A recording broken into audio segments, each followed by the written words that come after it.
안녕하세요. 네, 소개해 주신 대로 파주 북부에서 이렇게 교제하고 있습니다. 이 주일 아침에 여기 오는 길이 너무 가까워가지고요. 시간이 너무 빨리 도착하게 돼가지고 중간에 한 5분 쉬었다가 또 너무 빨리 도착하면 좀 부담스럽잖아요. 그래가지고 그만큼 가까운 곳에 있는 것 같습니다. 차가 안 막히니까 더 빨리 이렇게 도착하는 것 같습니다. 제가 양해를 조금 구해야 되는 게 있는데 화면 보고 계시죠, 지금? 네. 요즘에는 그래서 교감이 좀 어려운 것 같아요. 지금 누구를 보고 계시나 싶어가지고요. 그 양해를 좀 구하는 게 제가 이제 기관지가 이렇게 건조한 증상이 좀 있어서요. 이제 가끔 늘 그렇지는 않습니다. 근데 가끔 이렇게 이제 좀 아다리가 이렇게 타이밍이 딱 맞아지면 호흡이 이렇게 멈춰요. 그러면 이제 좀 살아야 되니까 또 숨을 쉬어야 되잖아요. 안 죽으려면은. 그래서 이렇게 약간 기침처럼 이렇게 파열음이 좀 심하게 나거나 아니면 멈칫해집니다. 그래서 그런 불편을 좀 이제 끼치는 상황이 되는데 그냥 중간에 멈추거나 아니면 파열음이 좀 심해도 그런갑다 하시고 그냥 이해하시고 좀 들으시면 좋겠습니다. 또 이제 하다 보면 또 이제 그런 증상이 안 나올 수도 있어요. 타이밍이 맞으면 또 그렇게 되더라고요.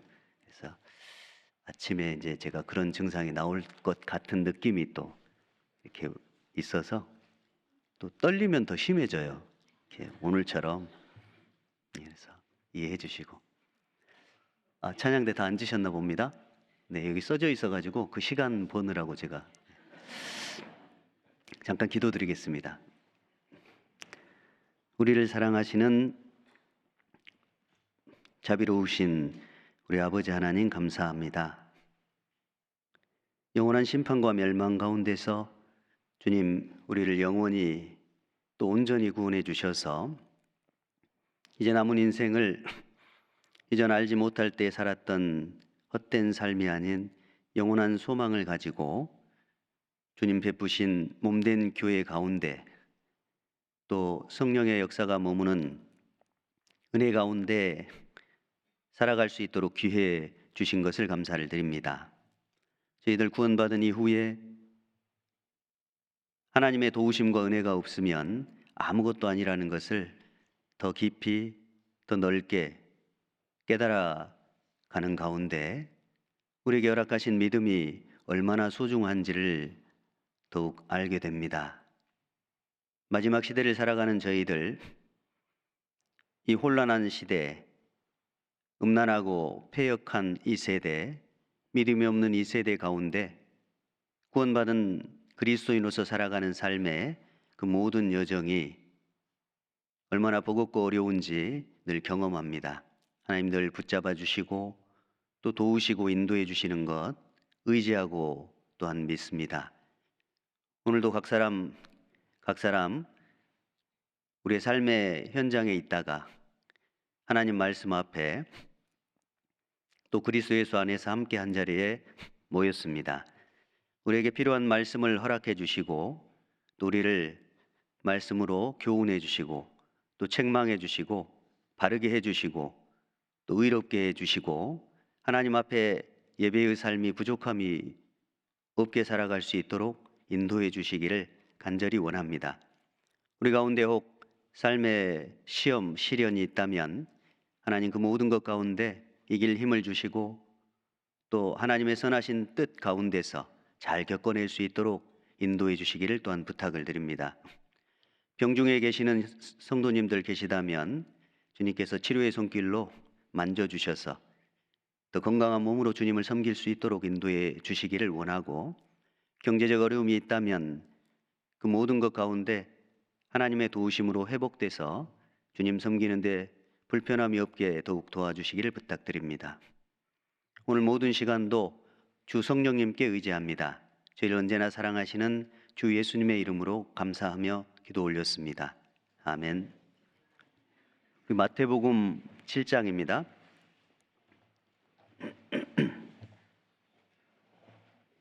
마태복음 7장 12절.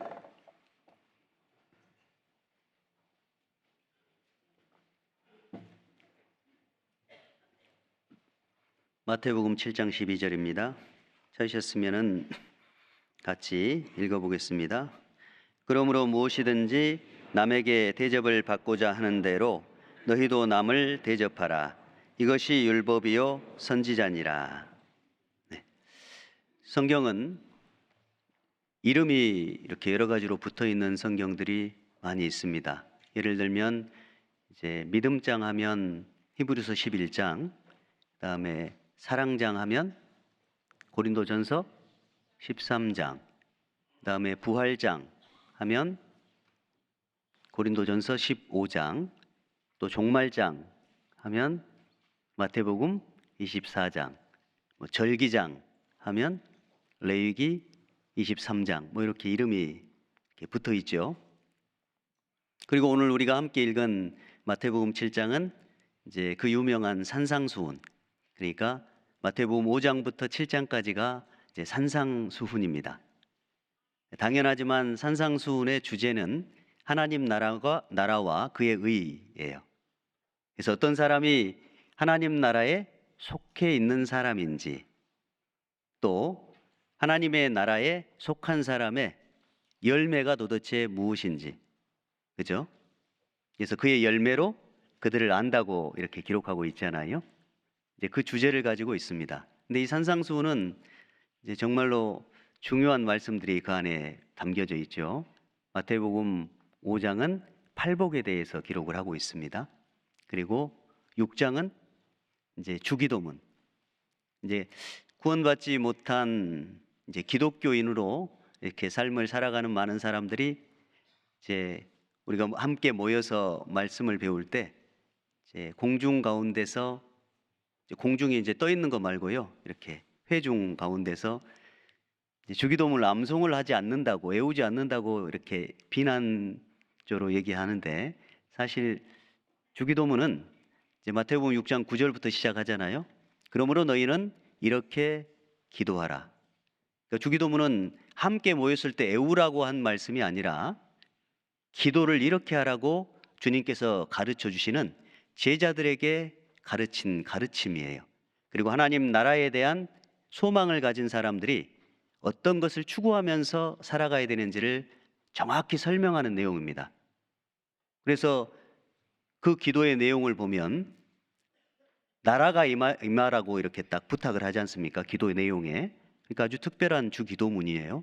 근데 이제 애우지 않는다고 비난하는 것은 굉장히 좀 어리석다고 할 수 있습니다. 그러나 구원받은 그리스도인은 주기도문을 애워야 돼요. 다 애우고 계시죠? 네, 겸손하시네요. 다 애워야 되죠. 애워야 됩니다. 그리고 이제 마지막 산상수훈의 7장에는 이제 황금률이라는 이름을 가진 구절이 있어요. 근데 이건 딱 한 구절이에요. 그게 오늘 우리가 읽은 마태복음 7장 12절입니다. 거기에 제목이 황금률이에요. 황금률. 다시 한번 읽어볼까요? 같이 시작. 그러므로 무엇이든지 남에게 대접을 받고자 하는 대로 너희도 남을 대접하라. 이것이 율법이요 선지자니라. 이 한 구절의 이름이 황금률로 붙어 있습니다. 이 이름을 붙인 사람은 요한 웨슬레, 우리가 전도집회 때 자주 듣잖아요. 목회자로서 13년 만에 이제 미 대륙을 갔다가 돌아오는 길에 이제 풍랑을 만나서 좌초될 위기에서 자기가 구원받지 못했다는 사실을, 천국 갈 소망이 없다는 사실을 발견하고, 그 다음에 이제 모라비안 교도들의 모임 가운데 가서 구원을 받은 사람. 그리고 구원받은 이후에 그가 이제 성경에 비로소 눈을 떴어요. 그럼 성경은 단순한 지식이 아닙니다. 성경은 그 말씀이 내 안에 믿음으로 화합되기 전에는 그 어떤 것도 생명이 되지 않습니다.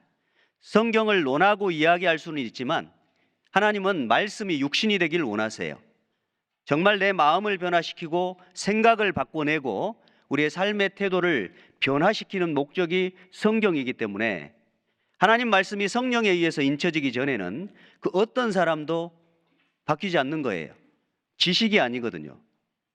그렇기 때문에 구원을 받고 난 다음에 반드시 나타나는 정말 놀라운 현상이 있는데 보지 못하던 것들이 보이기 시작합니다. 그래서 예수님은 이 땅에 오셨을 때 눈먼 맹인의 눈을 띄워줬어요. 그것은 육신적인 눈을 띄워주겠다는 약속이 아니라 영적으로 영원한 것을 보지도 못하고 하나님의 말씀을 제대로 들여다보지 못하는 그 맹인들의 눈, 영적 소경의 눈을 띄워주겠다는 약속이죠. 귀머거리의 귀를 열어주신 것은 하나님의 음성을 제대로 듣지 못하고 거룩한 성도들의 교제를 제대로 알아듣지 못하는, 그리고 이뤄진 영혼의 외침도 듣지 못하는 그 귀머거리의 귀를 열어주시겠다는 약속이에요. 안전병의 모습을 일으켜 세워주신 것은 겨우 살아가는 삶이 이 땅의 소욕을 향해서 서서 걷지도 못하고 뛰지도 못하는 그 인생에게 하나님은 진정한 영혼을 향한 걸음을 걸을 수 있는, 비록 좁은 길이지만 걷고 뛸 수 있는 그런 은혜를 베풀겠다는 약속이 담겨져 있죠. 그러니까 그도 또 우리같이 요한 웨슬레도 구원을 받은 이후에 성경을 사모하는 마음이 생겼고 또 읽으면서 말씀이 깨달아지기 시작하는 거예요. 왜냐? 매우 간단해요. 성령님이 내 안에 들어오셨으니까요. 저는 신앙생활 하면서도 그렇고 또 전도인으로 부름받은 이후에 이제 형제자매님들하고 교제하거나 또 상담을 요청해서 상담할 때 제가 상담을 하거나 설교할 수 있는 유일한 이유가 있습니다.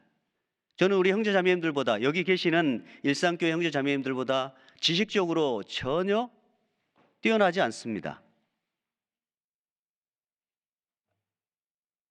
표정이 제가 별로 안 좋은가요? 여러분보다 더 많은 경험을 한 것도 아니고 학벌이 더 좋은 것도 아니에요. 저는 그렇게 확신합니다. 여기 계시는 모든 형제자매님들을 육신적으로 생각하면 저보다 훨씬 더 나은 분들이 거의 태반일 겁니다. 그러나 제가 여기 앞에서 서 있을 수 있는 단 한 가지 이유는 하나님의 성령 때문이에요. 여러분 안에 하나님의 성령이 계시다는 것을 믿기 때문입니다. 우리 안에 계시는 성령님이 성경을 읽을 때도 또 하나님의 말씀을 들을 때도 그 겸손한 심령 안에 하나님의 말씀의 빛을 비추시고 깨닫게 도와주시는 거거든요. 우리 요한 1서 2장을 줄 끼워 놓으시고요. 요한 1서 2장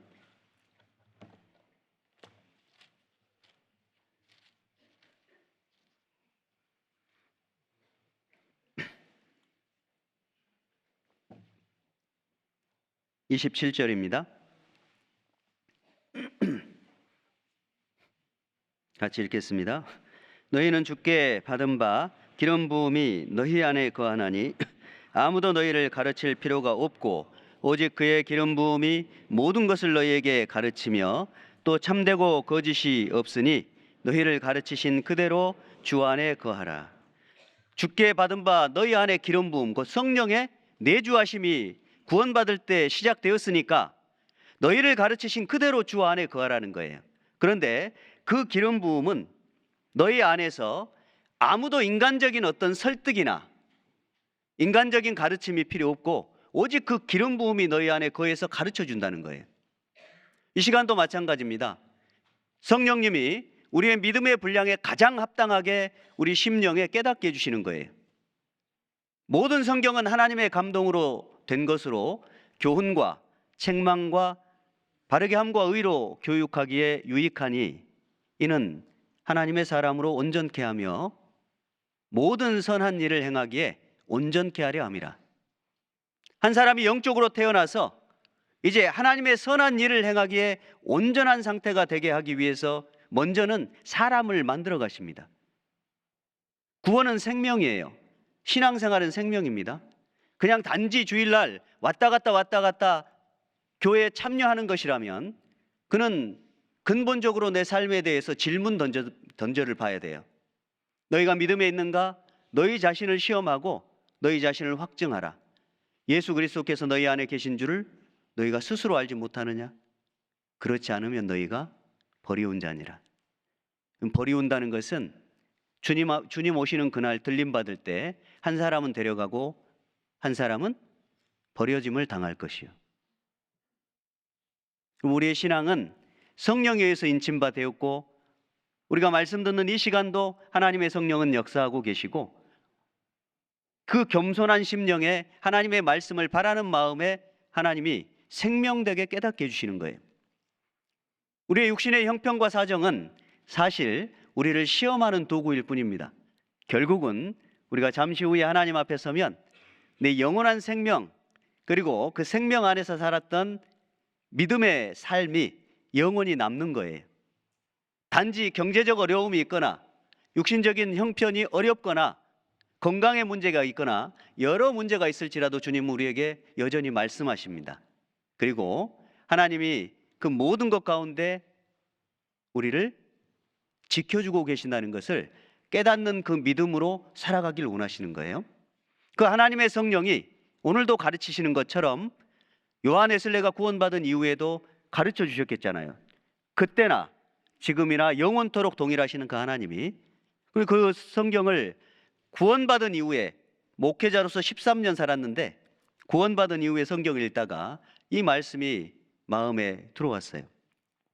그래서 이름을 붙이기를 황금률, 자기가 볼 때는 성경에서 가장 중요한 한 구절이라는 거예요. 여러분, 우리 집에, 형제자매님들 집에 황금이 주먹만한 게 한 덩어리가 있다고 한번 해보죠. 순금이에요.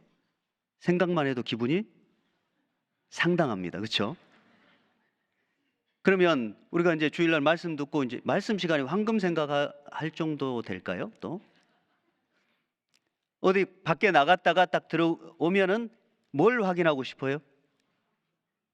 금고에다 잘 넣어놨을 거 아니에요, 그렇죠? 황금을 아무데나 그냥 팽개쳐 놓지는 않지 않습니까?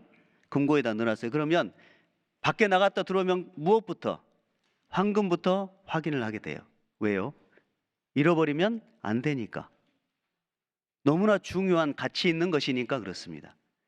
마치 그런 것처럼 내가 하나님 앞에 살아가는 너무 중요한 한 가지가 있다면 바로 이것이다 라는 마음으로 황금률이라는 이름을 붙여놓은 거예요. 그러므로 무엇이든지 남에게 대접을 받고자 하는 대로 너희도 남을 대접하라. 이것이 율법이고 선지자다.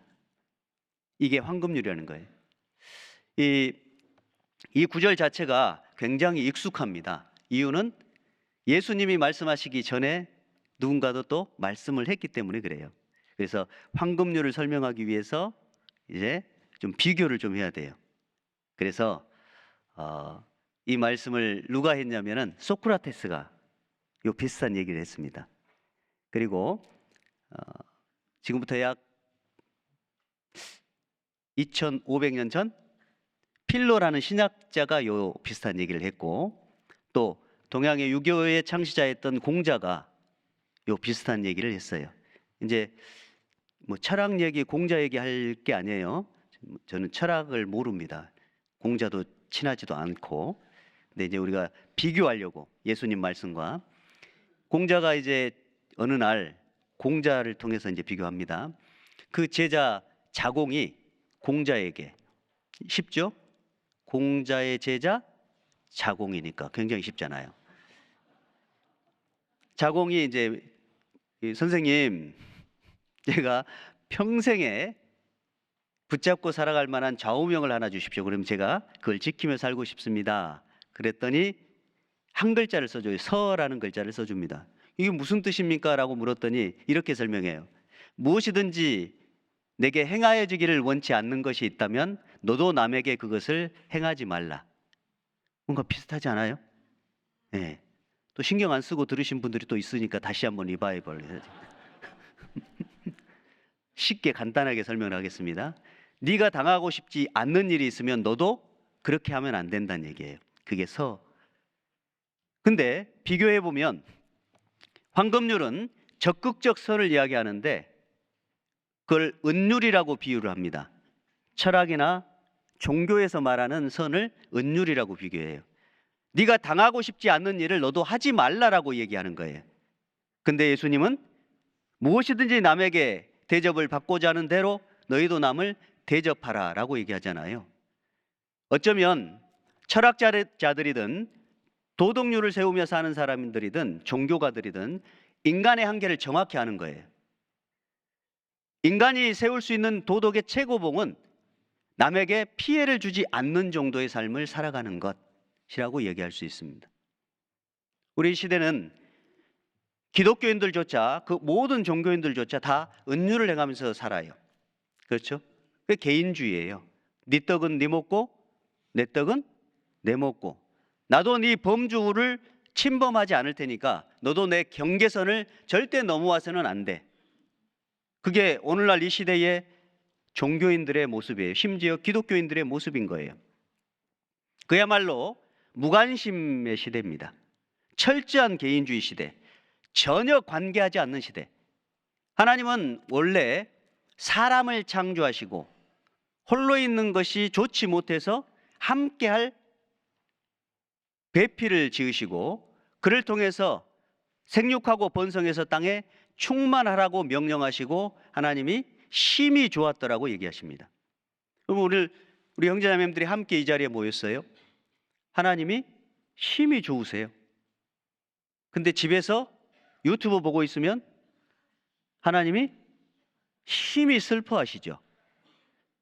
종교적 행위는 우리에게 아무 의미가 없습니다. 우리가 짧은 시간이지만 함께 성도들이 모이는 것 자체를 주님은 기뻐하세요. 그런데 이 시대는 온라인으로 모든 걸 다 연결하는 시대잖아요. 성경 어디에 너희 중에 카톡방에 내가 함께하리라 뭐 이런 말씀은 없잖아요. 그죠? 유튜브 가운데 역사하리라 뭐 이런 말씀은 없지 않습니까? 그런데 마치 형제자매님들이 카톡으로 주고받으면서 교제 가운데 있다고 착각을 해요. 전혀 관계하지 않아요. 불편하지 않습니다. 카톡이 오면 자기 바쁘면 또는 불편한 사람이면 열어보지 않아요. 전화하면 불편하잖아요. 그러니까 조금만 마음에 문제 생기면 우리는 카톡이나 문자하고 말아요. 그리고 굳이 할 필요 없으면 안 하고 살지 않습니까? 그게 진짜 죄예요. 모든 죄의 근본은 바로 사랑하지 않음이거든요. 그런데 은율은 그냥 단지 도덕률만 세우는 거예요. 내가 교회에 왔다 갔으면 된 거예요. 성경 한 구절 읽었으면 올 1년 성경 일독 목표 만족인 거예요. 그럼에도 불구하고 내가 하나님 앞에 진짜 죄인이라는 사실을 깨닫지 못하고 있는 상태. 그게 오늘날 이 시대에 정말 슬픈 시대입니다. 내가 말세에 고통하는 때가 있으리니 사람들이 자기를 사랑하며 돈을 사랑하며 쾌락을 사랑한다고 돼 있잖아요. 자기를 사랑해요. 그야말로 이기주의 있잖아요. 주변은 하나도 관심 없고. 성경에 그 은유를 행하는 사람들이 등장합니다.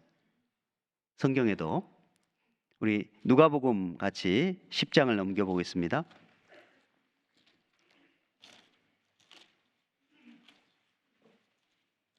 누가복음 10장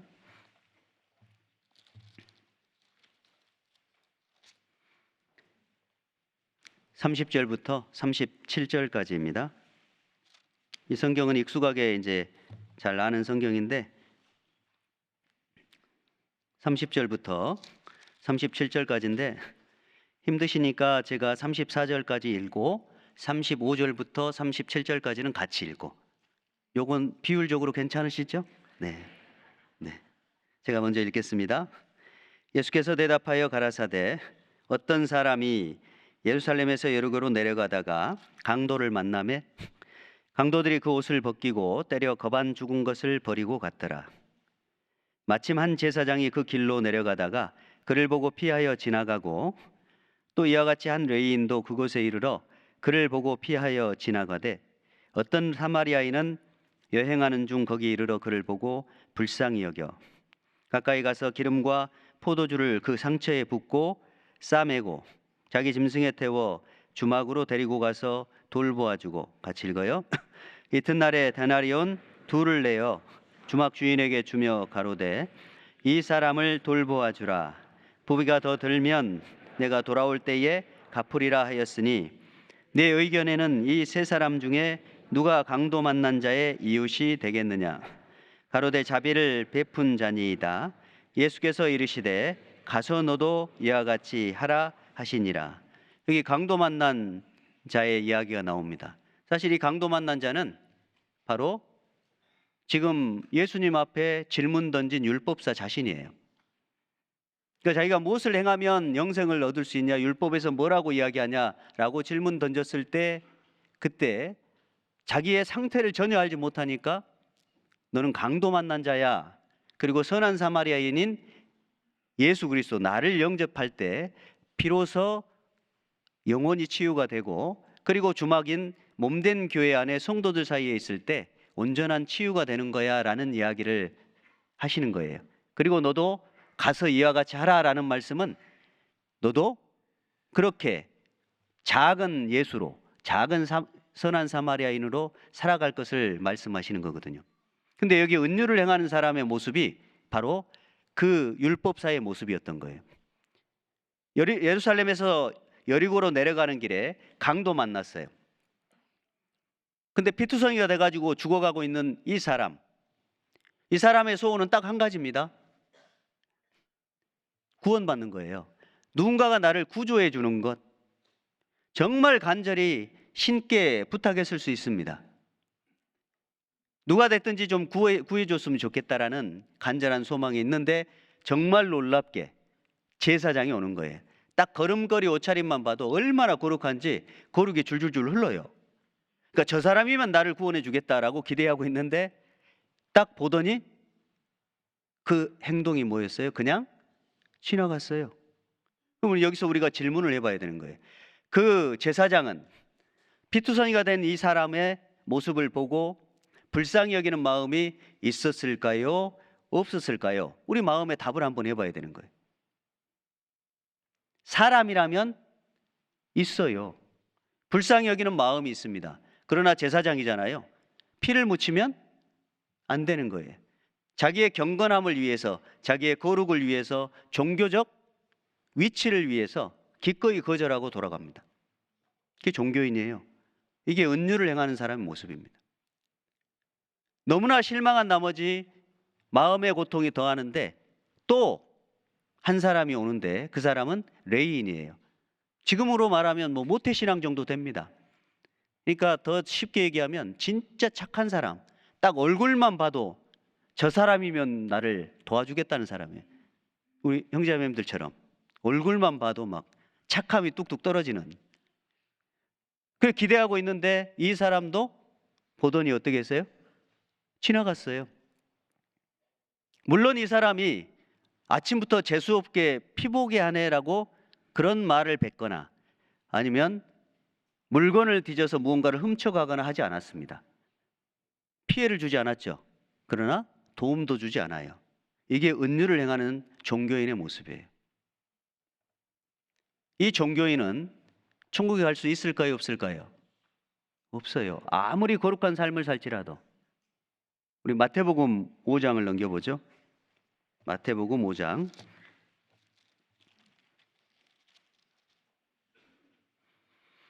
20절입니다. 마태복음 5장 20절. 산상수훈의 열쇠와 같은 말씀이에요. 그러니까 산상수훈을 가장 잘 이해하려면 이 구절을 정확히 이해해야 돼요. 5장 20절 같이 읽겠습니다. 내가 너희에게 이르노니 너희 의가 서기관과 바리새인보다 더 낫지 못하면 결단코 천국에 들어가지 못하리라. 자, 내가 너희에게 이르노니 너희 의가 서기관과 바리새인, 종교가들보다 더 낫지 못하면 결단코 천국에 못 들어간대요. 그럼 이제 이 말씀을 통해서 우리는 질문해야 되는 거예요. 제가 예수님 할게요. 택도 없지만 이제 우리가 이 말씀을 생각해 보려니까. 그리고 우리 형제 자매님들께서는 이제 이 질문에 답변을 하셔야 돼요. 형제자매님들은 천국 갈 자신이 있습니까? 목소리가 왜 작죠? 몇몇은 말씀 안 하시는 것 같은데 다시 질문입니다. 우리 형제자매님들 천국에 갈 수 있습니까? 아유, 감사합니다. 했던 분이 더 크게 한 것 같은 느낌도 있고. 네. 그러면 이제 두 번째 질문을 받으셔야 돼요. 너희 의가 바리새인과 서기관보다 더 낫지 못하면 천국에 못 들어간다고 했잖아요. 그러면 이제 두 번째 질문이에요. 형제자매님들이 천국에 가신다면 바리새인과 서기관의 의보다 더 낫습니까? 형제자매님들의 의가?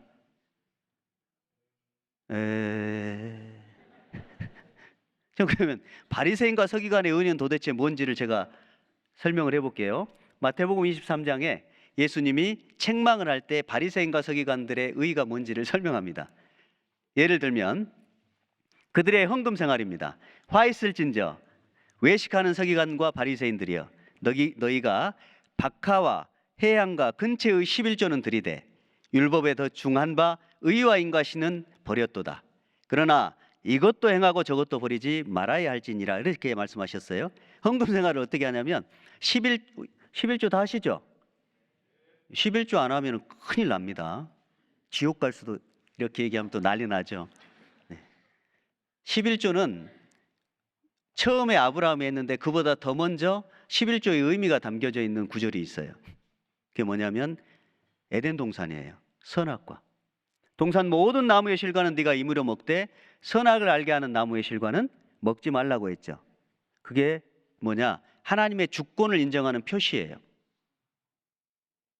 그게 11조입니다. 내가 구원받았으면 예수님을 주와 그리스도가 되게 하셨다고 돼 있어요. 그리스도는 구세주란 뜻이고 주와 하는 주는 내 주인이 됐다는 뜻이에요. 우리는 값으로 산 바 됐어요. 내 인생 전체는 이제 누구 거예요? 주님 거잖아요. 그걸 고백하는 표시가 11조입니다. 그러니까 반드시 거듭난 그리스도인이면 하셔야 되는 게 맞아요. 온전한 11조요. 그런데 이제 그거는 이제 그리스도인으로서 태도를 잠깐 얘기하고 이제 곁길로 갔다가 다시 제자리. 이 서기관과 바리새인들은 어떤 종교 생활을 했냐? 헌금 생활을 했느냐? 박하와 해양과 근처의 11조를 드렸어요. 그러니까 박하와 해양과 근처는 뭐냐면 우리 반찬 만들 때 야채라든가 고춧가루라든가 양념들 있죠. 그거 11조 하세요? 그거 11조를 했다는 거예요. 우리 청년 형제자매님들 핸드폰 쓰는 거 11조 하세요? 그거 11조를 했다는 뜻이에요. 그러니까. 그런데 이렇게 11조 하지 않잖아요. 이게 그들의 의라니까요. 그들은 어떻게 기도 생활을 했냐? 1회에 2번씩 금식 기도를 했습니다. 형제자매들 1회에 2번씩 금식 기도해요? 피곤하면 누워서 기도할게요 이러잖아요. 주님 아시죠? 그러면서. 알죠? 귀찮다는 거를 잘 아시죠? 하나님과 교제하는 게 뒷전이라는 걸 주님은 너무 잘 아시잖아요. 그런 마음으로 아는 거예요. 그렇죠? 그런데 그들은 1회에 2번씩 반드시 금식했습니다. 기도 생활이. 그 기도 생활보다 우리가 더 낫냐 그 말이에요. 그리고 그들은 전도 생활을 어떻게 했냐면 화 있을진저 외식하는 서기관과 바리새인들이여 너희가 교인 하나를 얻으려고 바다와 육지를 두루 다니다가 하나를 얻으면 너희보다 배나 더 지옥 자식이 되게 하는도다. 이렇게 얘기하거든요. 그러니까 바다와 육지 전도를 그렇게 했어요. 그러니까 어떻게 하냐면 일산에서요. 우리 일산, 우리 파주 북부 뭐 이쪽 있잖아요. 이 먼 곳에서 저기 제주도까지 가가지고 일단 제주도 찍고 부산 찍고 광주 찍고 이제 대구 찍고 대전 찍고 강원도 찍고 여기 와야 돼요. 전도를 위해서. 그렇게 하세요. 전도를 위해서라면 바다 끝까지 가는 거예요. 근데 이 사람들은 교인 하나 얻으려고 그렇게 했다니까요. 자, 이게 바리새인과 서기관의 의입니다. 그러니까 이제 그 의를 기준으로 해서 이제 질문을 다시 해볼게요. 우리가 천국 갈 수 있어요. 그러면 여러분은 헌금 생활과 기도 생활과 전도 생활을 바리새인과 서기관보다 더 낫습니까? 솔직히 아니죠. 근데 우리는 천국 간다고 하잖아요. 왜요? 수근수근 이렇게 이제 우리가 해야 되잖아요. 자, 빌립보서 3장입니다. 빌립보서 3장.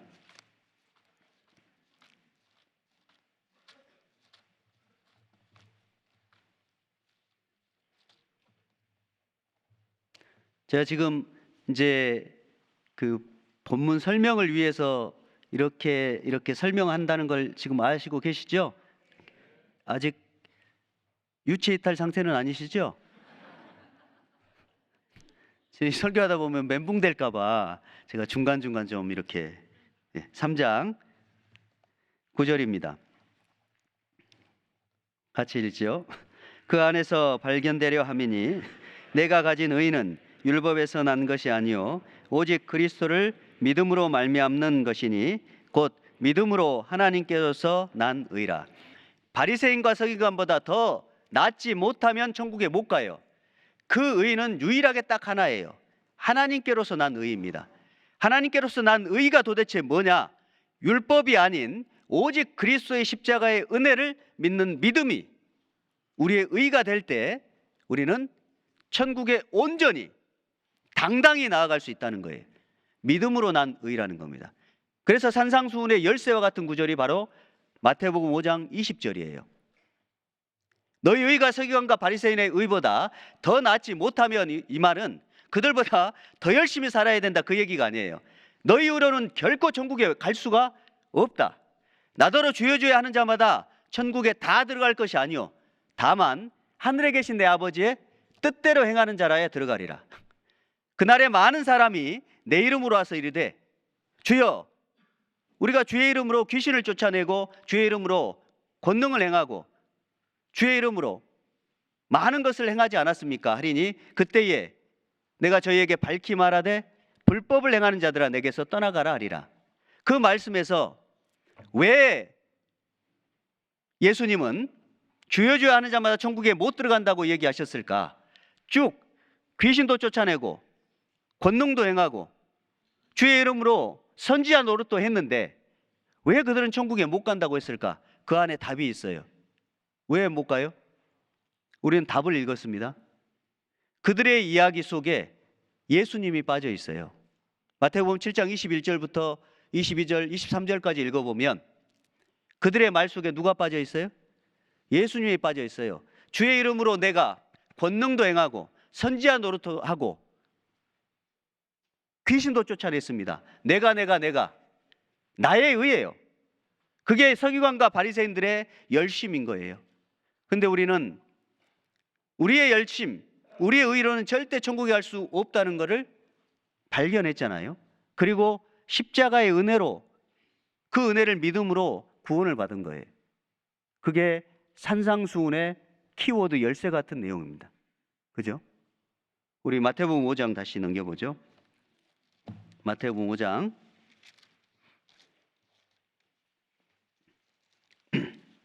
17절입니다.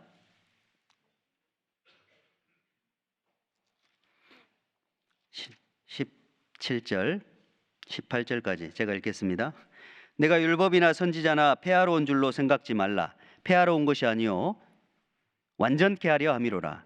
진실로 너희에게 이르노니 천지가 없어지기 전에는 율법의 1.1핵이라도 반드시 없어지지 아니하고 다 이루리라. 여기에 내가 율법이나 선지자나 폐하러 온 줄로 생각지 말라라고 돼 있잖아요. 여러분, 하나님이 율법을 왜 주셨어요? 이건 쉽죠. 율법 왜 주셨습니까?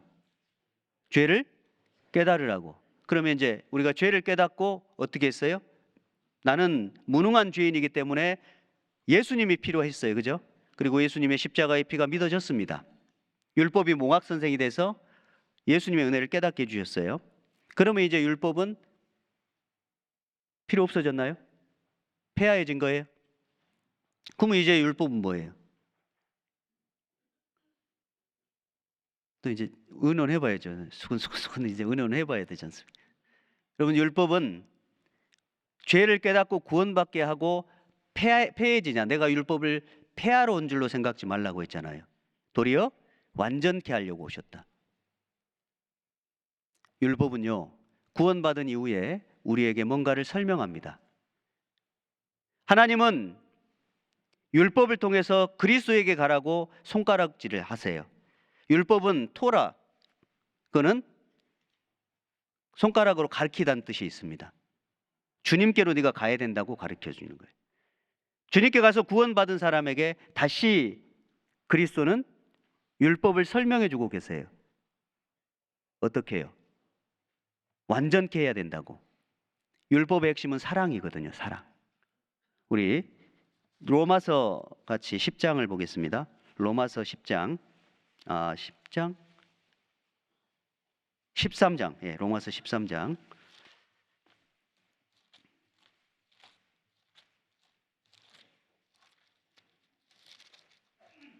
로마서 13장입니다. 8절 읽고 10절 이렇게 띄어서 읽겠습니다. 여기 같이 이제 깨어 계셔야 중간에 구절을 안 읽어요. 8절 읽고 어디요? 10절. 예, 같이 읽겠습니다. 피차 사랑의 빛 외에는 아무에게든지 아무 빛도 지지 말라. 남을 사랑하는 자는 율법을 다 이루었느니라. 사랑은 이웃에게 악을 행치 아니하나니 그러므로 사랑은 율법의 완성이니라. 율법을 완전케 한다고 되어 있죠. 그 율법의 완성은 뭐라고 표현이 되어 있어요? 사랑이에요. 그러니까 오늘 우리가 마태복음 7장 12절을 함께 교훈을 얻지 않습니까? 오늘 말씀의 제목은 반석 위에 세우는 신앙이에요. 고린도전서 10장 4절에 보면 반석은 그리스도라고 얘기하십니다.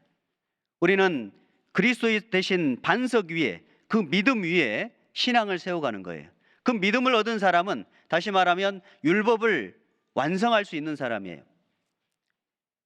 우리가 주님께로 갔을 때 주님이 십자가의 은혜를 깨닫게 해주시고 성령으로 이제 내 안에 들어오셔서 나를 하나님의 사람으로 이끌어 가셔서 율법의 요구인 사랑을 완성해 가는 겁니다. 그 어떤 사람도 성령을 얻은 적이 없으면, 믿음을 가진 적이 없다면 온전한 신앙의 삶을 살아낼 수가 없어요. 그리고 우리가 살아가는 삶은 단지 종교적 경건 생활을 위한 것이 아니라 사랑을 행하기 위해서 살아간다는 거예요. 그래서 고린도전서 13장에는 네가 산을 옮길 만한 믿음이 있다고 말할지라도, 네 몸을 불사르는 데 내어줄지라도 사랑이 없다면 아무것도 아니라는 거예요. 그럼 사랑 없이 자기의 의지, 자기의 결단, 자기의 신념 때문에 몸을 불태우는 사람도 있어요. 사랑이 있지 않으면 그 어떤 자기의 수고나 노력도 의미가 없다는 거예요. 그러니까 거듭난 그리스도인에게 가장 중요한 근본, 반석 위에 세우는 신앙은 주님이 주신 믿음 위에 하나님께서 요구하시는 삶의 기준을 가지고 한 걸음 한 걸음 이 좁은 길을 걸어가야 되는 거예요. 신앙생활은 바로 그런 겁니다. 그 가르쳐 주시는 길이 뭐냐면 오늘 황금률로 나온 반석 위에 세우는 신앙의 핵심 키워드가 바로 12절이에요. 7장 12절입니다. 마태복음입니다. 7장 12절.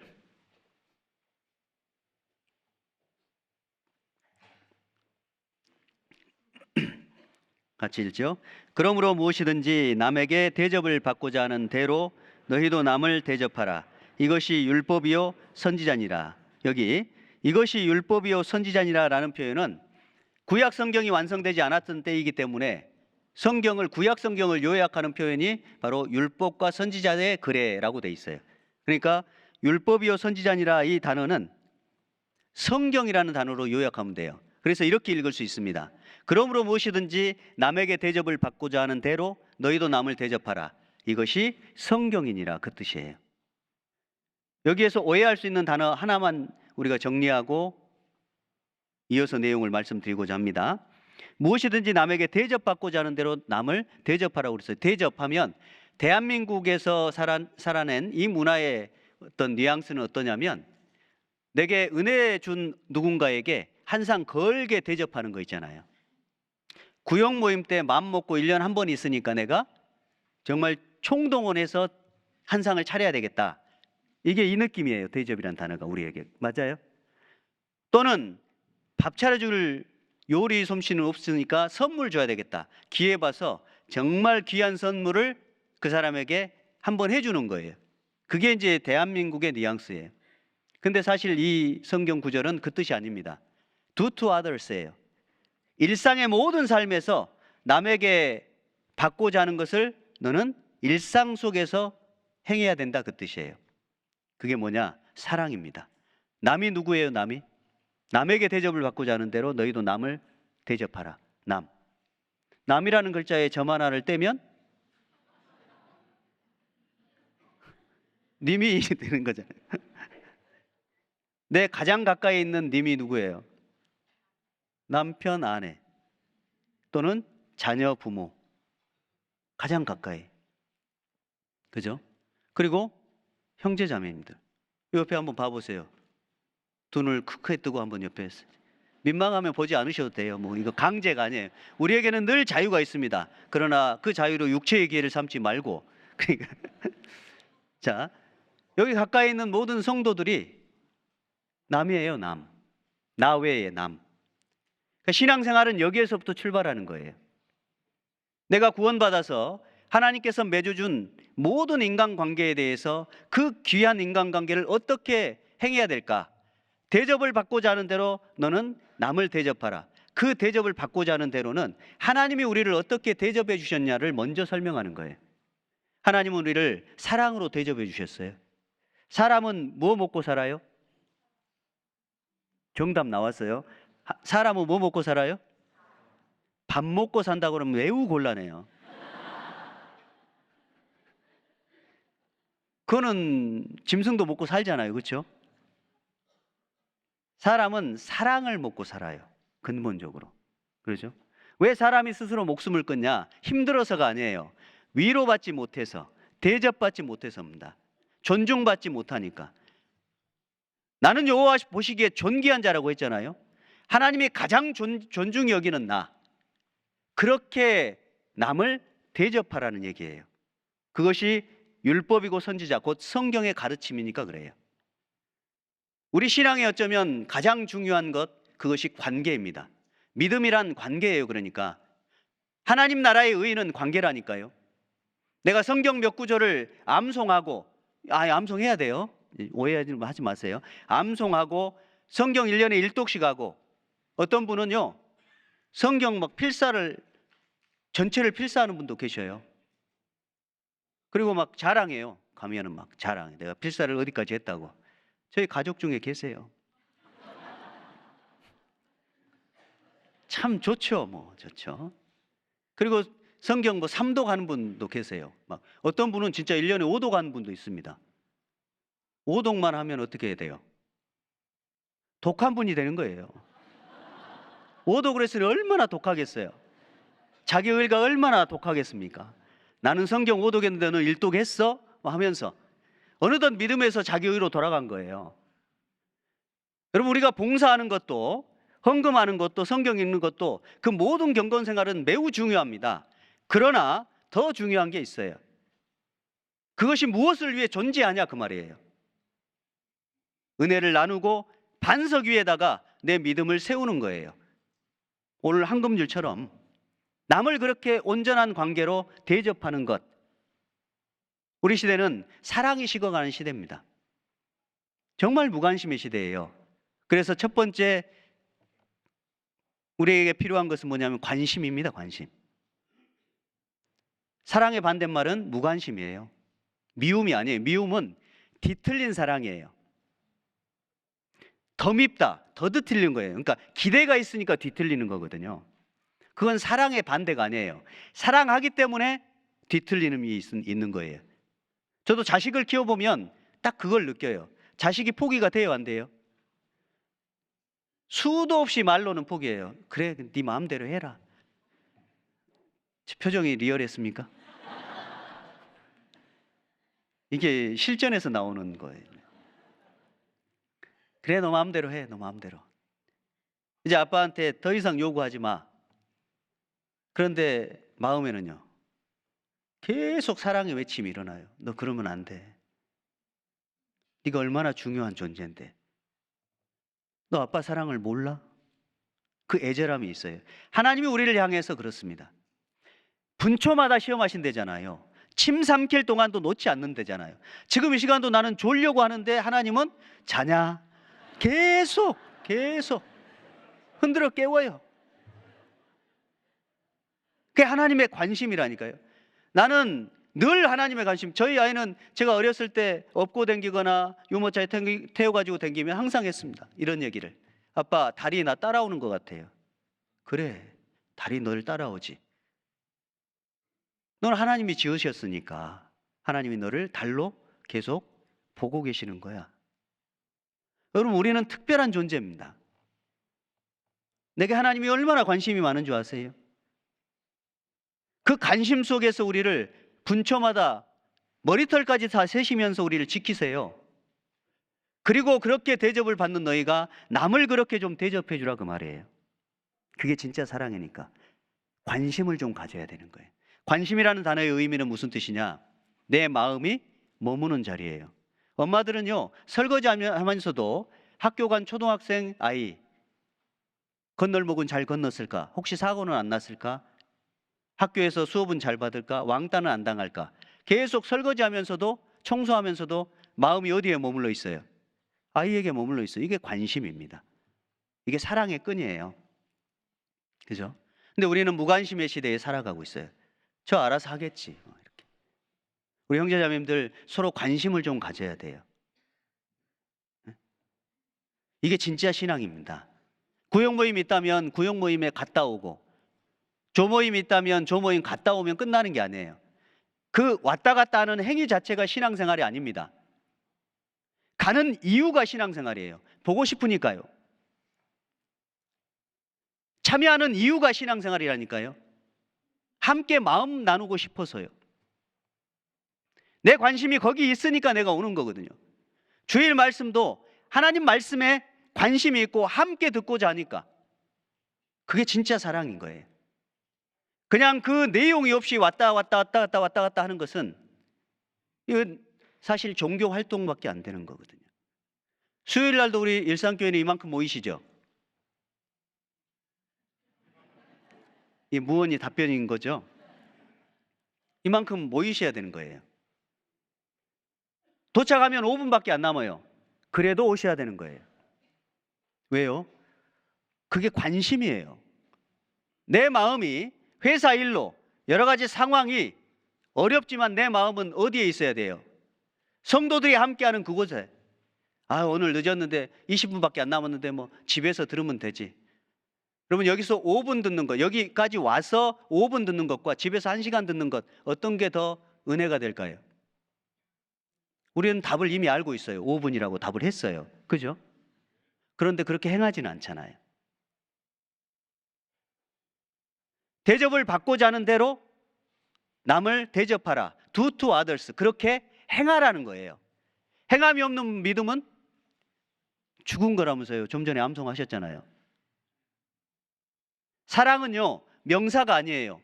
사랑은 동사입니다. 몸으로 반드시 나타나지 않으면 그거는 사랑이 아니에요. 성경의 사랑은 다 동사로 표현되어 있어요. 하나님이 이 땅에 내려오셨잖아요. 예수님으로. 예수님은 그 피곤한 몸을 이끌고 찾아가셨지 않습니까? 사마리아 여자를. 삭개오를. 사랑은 동사인 거예요. 내 마음이 머무는 그 자리에 내 몸을 옮겨서 찾아내는 것. 그 행위가 사실은 신앙생활의 가장 중요한 황금률이에요. 반석 위에 세우는 신앙입니다. 내 물질, 내 시간, 나의 몸을 무엇을 위해 쓰는가? 그게 관심인 거거든요. 그게 첫 번째 우리가 행해야 될 사랑입니다. 사랑은 또 다른 표현으로 할 수 있는데 이해예요. 이해.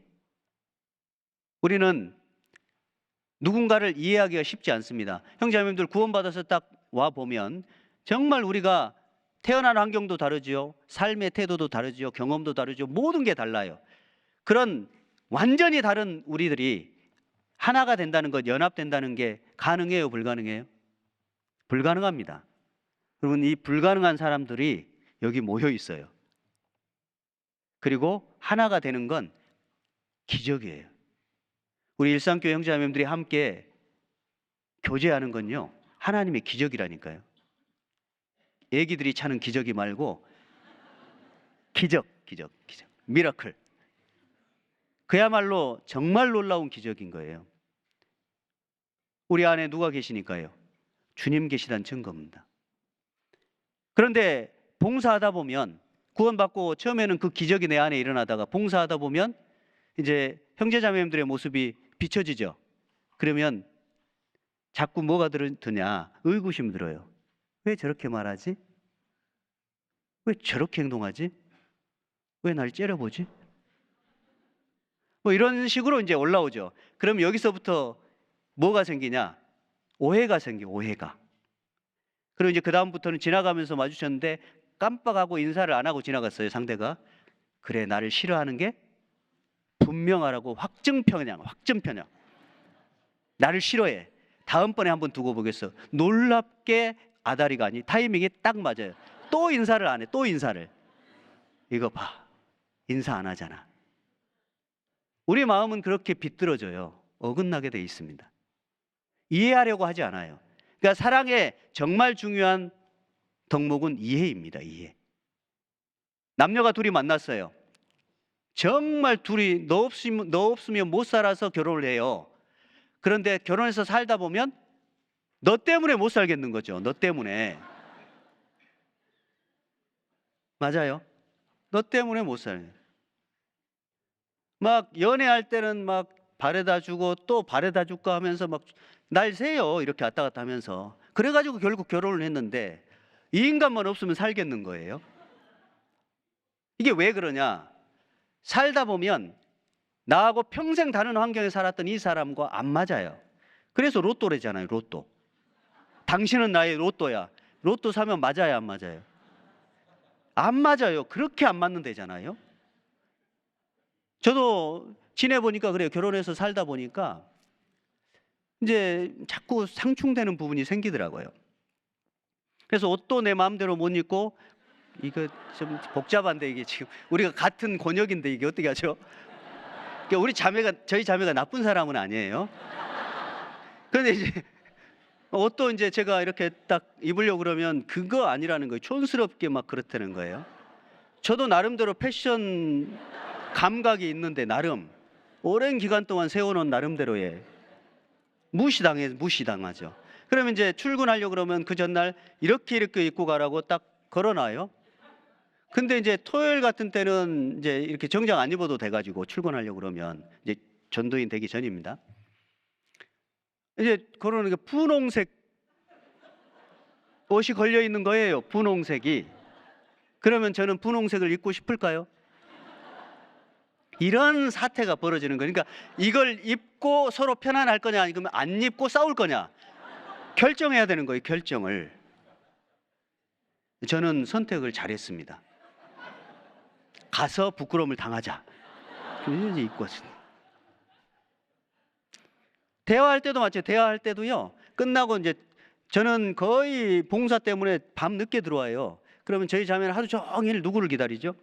저를 기다리죠. 저는 그걸 몰랐어요. 하루 종일 저만 기다린다는 거를 나중에 알았어요. 언제 알았냐면 걸레 던지니까 알았습니다. 토요일 날도 청년의 임원이니까 교제 끝나고 오면 12시가 넘어요. 일주일 내내 제가 직장 끝나면 11시, 10시 이래가지고 교회 들렀다 오면 12시예요. 늘 일주일 내내. 그런데 토요일 날도 그러니까 한 결혼한 지 반년 정도 이상 지났을까요? 어느 날 저는 너무 즐거운 마음으로 문을 딱 열고 딱 들어갔더니 걸레가 날라와요. 이렇게. 제가 맞지는 않았지만 앞에 툭 들어요. 걸레질 하고 있다가 좀 약간 이제 이렇게 운동하고 싶었나 봐요. 그래가지고 어깨 운동을 그렇게 심하게 하더라고요. 근데 그때 제가 깨달은 게 하나 있습니다. 마음이 확 찬물 끼얹은 것처럼 식어요. 그래서 뭘 깨달았냐면, 내가 교제 왔다 갔다 하는 게 그냥 왔다 갔다 하는 게 아니라 가서 열받아 갖고 오는구나. 열정을 갖고 오는 것 같아요. 그걸 알았어요. 우리 형제자매들 교제 왔다 갔다 계속 하잖아요. 그러면 하나님의 성령의 열정이 내게 부어져요. 근데 걸레 날아오니까 착 식어요. 그리고 현실주의자가 딱 되더라고요. 나는 이게 잘못됐구나. 그러면 내가 교제 가지 말아야 되나? 뭐 이런. 그 이제 어쨌든 서로 이해가 안 돼. 저는 이해가 안 됐어요. 이 사람이 구원받은 거 맞아? 근데 구원 받았어요. 이제 받았는데 저는 그 행위가 이해가 안 됐어요. 그것도 대화할 때도 똑같아요. 대화할 때도 막 이런 일이 있었고 뭐 어떤 자매님이 나한테 이렇게 얘기했는데 무슨 얘기를 해요. 쭉 들어요. 그래가지고 이건 당신이 좀 실수한 것 같은데 제가 그렇게 얘기했거든요. 그랬더니 뚜껑이 또 열린 거죠. 그래서 제가 캐치를 했어요.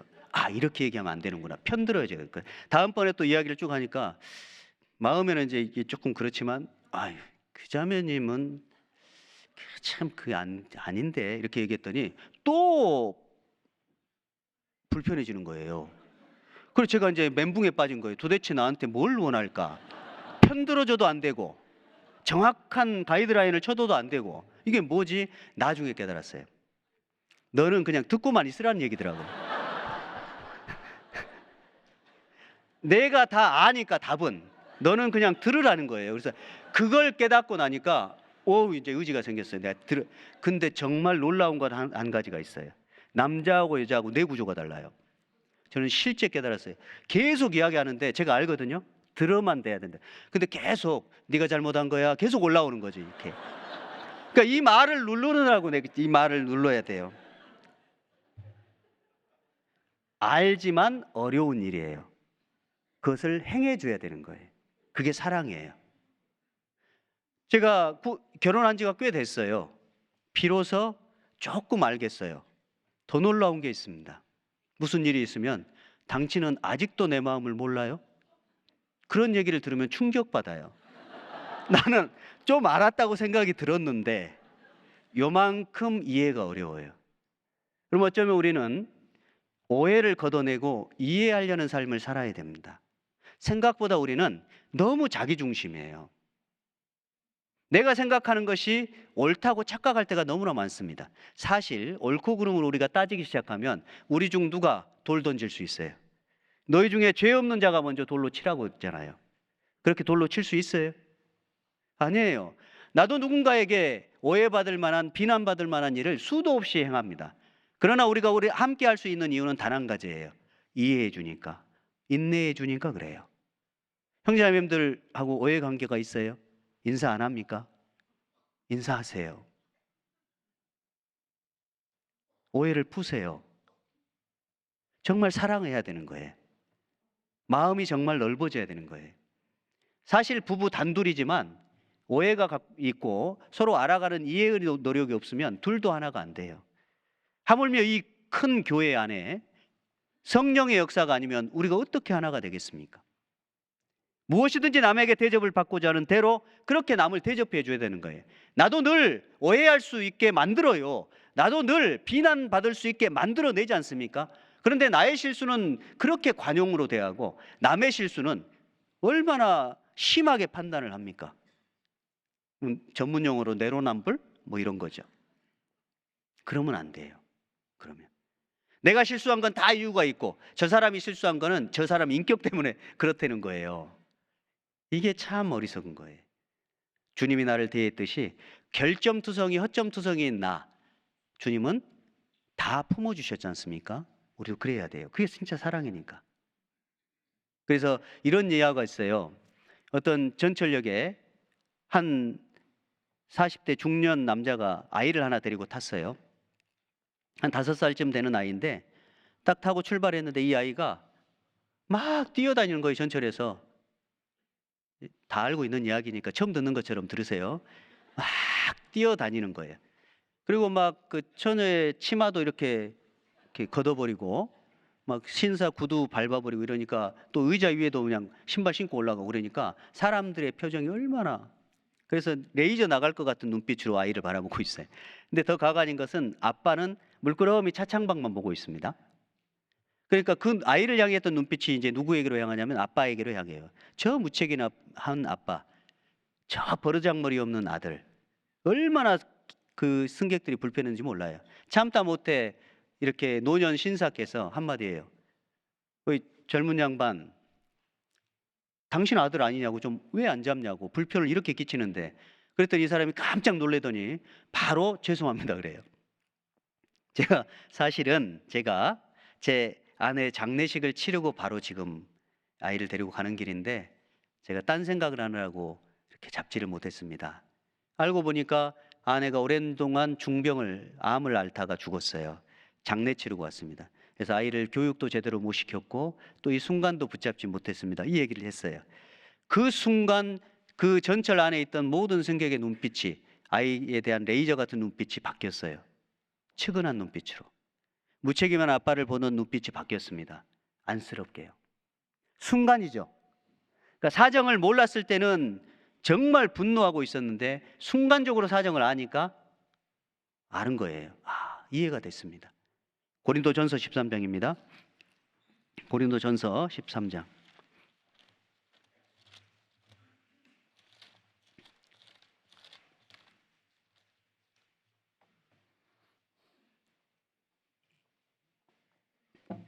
(12절입니다) 같이 읽어요. 우리가 이제는 거울로 보는 것 같이 희미하나 그때는 얼굴과 얼굴을 대하여 볼 것이요 이제는 내가 부분적으로 아나 그때에는 주께서 나를 아신 것 같이 내가 온전히 알리라. 희미하나 분명히 볼 것이고 부분적으로 알지만 온전히 알리라 그랬죠. 이게 주님 앞에 가면 그렇게 될 거예요. 우리가 사랑이란 뭐냐? 부분적인 것을 아는 데서 온전히 알아가는 게 사랑의 과정이에요. 우리 형제자매들 서로 사랑한다는 게 뭐예요? 성도를 더 깊이 알아가는 겁니다. 남편과 아내가 사랑한다는 건 뭐예요? 서로 알아가는 거예요. 우리가 자녀를 사랑한다는 것도 뭐예요? 알아가는 거예요. 자녀가 부모를 사랑한다는 것도 알아가는 거예요. 부분적인 데서 온전히 알아가는 겁니다. 하나님을 사랑한다는 건 부분적인 것에서부터 온전하게 구원받을 때는 딱 한 가지만 알아요. 날 위해 죽으신 주님요. 그러나 더 깊이 더 넓게 더 높게 알아가는 것, 그것이 주님 사랑하는 방법이에요. 구원받았다는 거 한 가지 붙잡고 사는 사람은 신앙생활을 유지할 수 없습니다. 오늘도 우리가 함께 온 이유는 주님을 더 깊이 알아가기 위해서, 일주일 동안 그 말씀을 통해서 주님을 더 깊이 경험해 가기 위해서예요. 주님이 내 삶의 현실을 도와달라 이게 아니라 날 구원하신 주님이, 내 전부이신 주님이 나와 함께 하시고 동행하시는 그 주님이 어떤 분인지를 경험하는 거예요. 내게 많은 문제가 있는 것은 그 문제를 해결해 주실 주님이 계시다는 거예요. 내게 어려움이 있는 것은 주님을 바라보지 못하는 내 찢기를 제거해 주시는 하나님의 선한 손길입니다. 그 과정 하나하나를 통해서 우리는 비로소 하나님을 알아요. 하나님이 누군지, 나를 얼마나 사랑하고 어떻게 사랑하셨는지, 그리고 어떻게 지금도 사랑하는지, 부분적인 것에서 온전히. 이스라엘 민족이 40년 광야에서 왜 그렇게 원망을 했을까요? 감당 못할 시험을 허락해요, 안 해요? 안 합니다. 근데 그들은 광야에서 그렇게 원망을 해요. 이유는 딱 한 가지예요. 하나님을 부분적으로만 알았어요. 애굽 땅에서 10가지 재앙 내린 하나님, 홍해를 갈라서 저 애굽 왕을 죽였던 그 하나님, 그 재앙을 내리신 분노하시는, 심판하시는 그 하나님을 알았어요. 그리고 그 가운데 살아난 은혜 딱 한 가지만 붙잡았어요. 근데 광야 살아보니까 하나님이 없는 것 같거든요. 그래서 출애굽기에 뭐라고 그랬어요? 하나님이 우리 중에 계신가 아닌가 하였음이더라. 하나님이 진짜 계시면 내가 이렇게 어렵냐 이거예요. 그게 이스라엘 민족이 패역했던 이유입니다. 마찬가지예요. 우리가 현실의 삶에서 겪는 고난과 어려움이 하나님을 오해하게 만들어요. 그러나 분명한 것은 하나님이 우리와 함께 계신다는 거예요. 주님 앞에 딱 가잖아요. 부끄러워할 거예요. 고난의 때에 발자국이 2개밖에 없는 그 모습을 보면서 우리는 원망하죠. 왜 나 혼자 걷게 만드세요? 아니, 내 발자국이다. 내가 너를 업고 간 거잖아. 주님을 온전히 이해해야 됩니다. 형제자매들, 고난의 때를 겪고 계시다면 주님을 알려고 힘써야 돼요. 하나님, 왜 내게 이런 일이 있어야 될까요? 라고 물어야 돼요. 하나님, 여전히 나와 함께 계시잖아요. 제가 우둔해서 깨닫지 못합니다. 도와주세요. 이 현실의 문제를 해결하는 것도 중요하지만 내가 하나님을 원망하고 하나님을 떠날까 봐 무섭습니다. 하나님 도와주십시오. 이게 신앙 아니겠어요? 그죠? 그게 사랑이에요. 그 받는 사랑으로, 그 누리는 사랑으로 형제자매를 사랑하고 마음이 더 넓혀져야 되는 거예요. 시편 119편 32절에 보면 다윗은 이렇게 고백합니다. 주께서 내 마음을 넓히시면 내가 주의 계명의 길로 달려가리이다. 그리스도인이 마음이 더욱더욱 넓어져야 돼요. 그리고 사랑의 세 번째는 배려입니다. 배려. 그럼 배려는 굉장히 어려운 단어잖아요. 어떤 자매님이 저한테 질문했어요. 목사님, 그리스도인이 자꾸 형제자매 눈치 보면서 살아야 되냐요. 그래서 어떤 눈치를 보는데요. 나는 뭐 이거 청소해야 되는데 이제 청소를 안 하고 조금만 저기 하면 눈치 주는 것 같아요. 그래서 눈치 받게 하셨네요. 라고 이야기하고 싶었으나 자매님, 눈치 본다는 건 두 가지 의미가 있습니다. 첫 번째는 이기적으로 눈치 보는 게 지금 자매님이 말씀하시는 거예요. 내 편하려고 주변 눈치 보는 게 이기적인 눈치 보는 거예요. 그건 합당치 않습니다.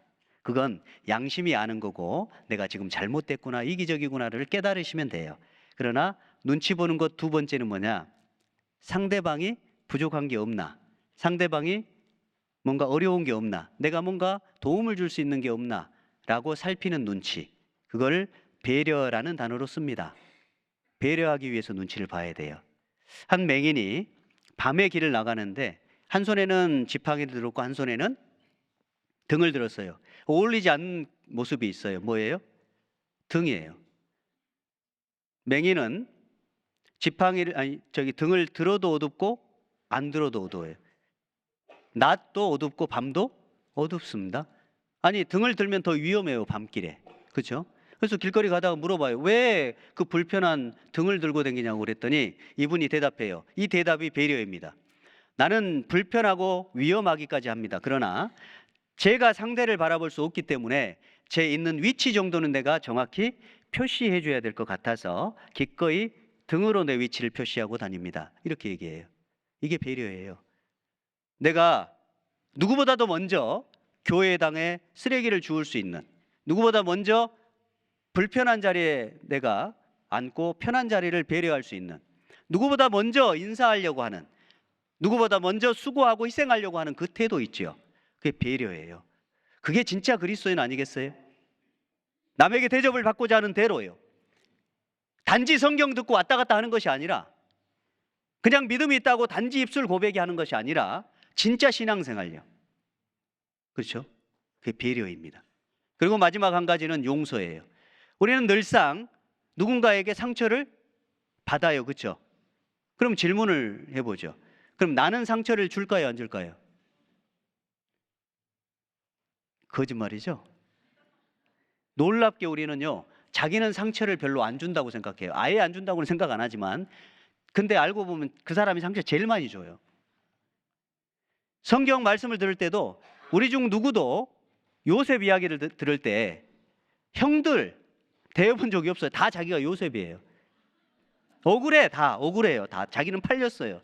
말씀 들을 때 다윗과 사울 이야기 들을 때 사울이 되는 사람은 한 사람도 없습니다. 항상 자기는 누구예요? 다윗이라고요. 우리의 본성 근거가 그래요. 이게 죄성이 자기 중심이에요, 다. 근데 우리는 우리 안에 다윗도 있지만 누가 있어요? 사울이 있다니까요. 나는 누군가에게 쫓길 때도 있지만 죽을 듯이 쫓는 사람도 있잖아요. 우리는 용서가 필요한 사람이에요. 용서를 받고자 한다면 나부터 용서해야 돼요. 우리 마태복음 6장입니다. 마태복음 6장 14절입니다. 마태복음 6장 14절 같이 읽겠습니다. 너희가 사람의 과실을 용서하면 너희 천부께서도 너희 과실을 용서하시려니와 너희가 사람의 과실을 용서하지 아니하면 너희 아버지께서도 너희 과실을 용서하지 아니하시리라. 당연히 구원받은 그리스도인에게 하신 말씀입니다. 주님은 우리의 영원한 속죄가 되셨어요. 그러나 우리가 신앙 안에서 살아가는 데 있어서 관계 속에서 황금률을 행해야 된다는 거예요. 사랑을 행해야 됩니다. 사랑의 최고봉은 어쩌면 용서예요. 저는 이런 말씀을 드리면서 제 양심은 찔립니다. 어렵거든요. 용서 쉬워요, 어려워요? 해보면 알아요. 정말 어려워요. 내가 상처받고 누군가를 용납하고 용서한다는 것은 너무너무 힘들고 어려운 일이에요. 그러니까 우리가 사실 황금률을 행한다는 것은 반석 위에 신앙이 세워지지 않는 한 절대 불가능한 일이에요. 누군가에게 관심을 갖고 누군가를 이해하고 배려하고 용서하고 용납한다는 것은 나의 힘으로 나의 능력으로 할 수 없는 일이에요. 맞죠? 예, 경험해보면 그렇습니다. 진심으로 내가 그렇게 신앙생활을 하고자 하면서 살면 내 힘으로 안 된다는 걸 알아요. 그 지점이 인간의 끝이에요. 나의 끝이 하나님의 시작입니다.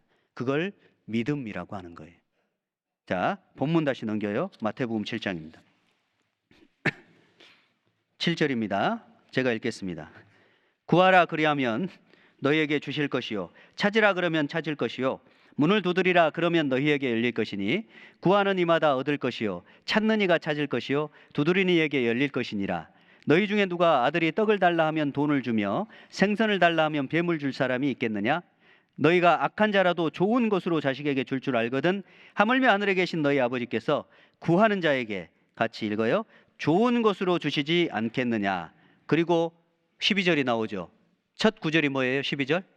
그러므로. 그러니까 황금률 바로 앞에 무슨 말씀이 있냐면 구하라는 거예요. 찾고 두드리라는 거예요. 왜요? 황금률을 행하다 보면 내게 힘이 없다는 것, 능력이 없다는 것, 마음이 좁다는 게 발견돼요. 그러니까 능력을 구해야 되는 거예요. 여기 좋은 것은 누가복음 11장 13절 메모해 놓으세요. 가서 읽으세요. 11장 13절에 보면 여기 좋은 것이 설명이 다시 돼 있어요. 성령 주시지 않겠느냐로 돼 있습니다. 성령. 우리에게 성령이 충만하고 성령의 능력으로만 신앙이 가능한 거예요. 구하고 찾고 두드리라는 이 말씀을 그러니까 육신적인 필요를 구하라는 얘기가 아니에요. 뭘 구하라는 얘기예요? 성령 구하라는 얘기예요.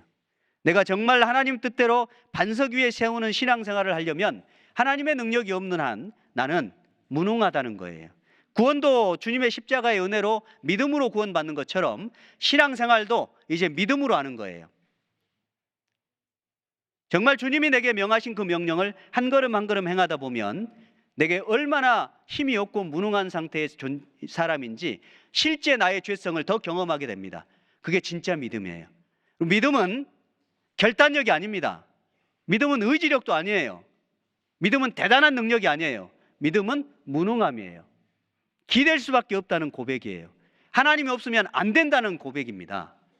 믿음이 좋다는 얘기는 내가 아무것도 아닌 존재라는 걸 깨달았다는 얘기예요. 그러니까 믿음 좋은 사람들은 겸손합니다. 나는 할 수 없는 그 일을 내가 주님께 의지하며 살아가니까 주님이 도와주신다는 거거든요.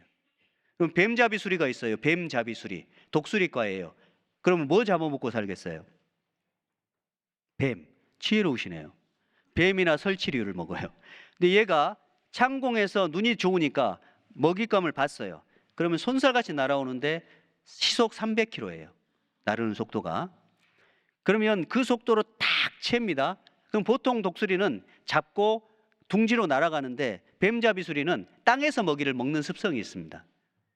그래서 땅에서 먹이를 먹는데 이 천적이 뭐냐면 치타 이런 거예요. 맹수가.